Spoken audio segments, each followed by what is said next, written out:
Kurdish forces in Syria have delivered a major blow to Islamic State. As reports suggest, ISIL has been defeated in its former so-named caliphate capital, Raqqa.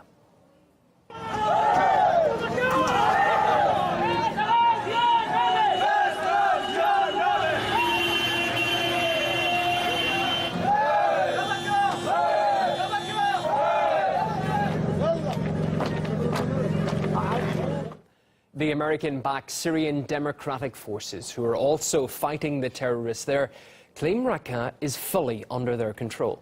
However, the US-led coalition is less optimistic about the situation, saying the city has been 90% cleared of ISIL, and they still expect some resistance.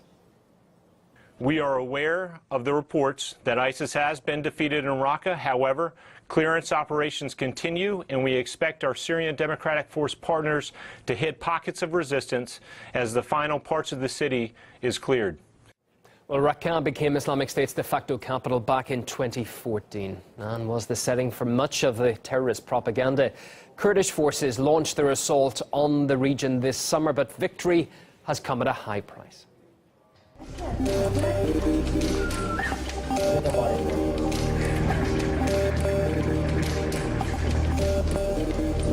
The UN estimates that an average of 27 people are being killed in Raqqa every day.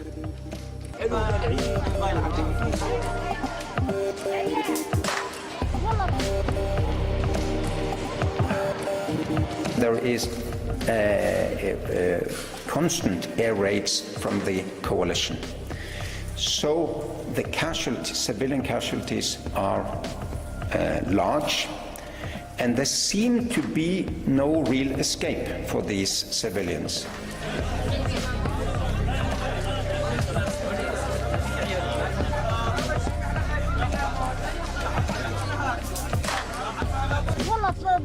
The place bombed us heavily. This happened in downtown Mishlev and around. ISIL was slaughtering people.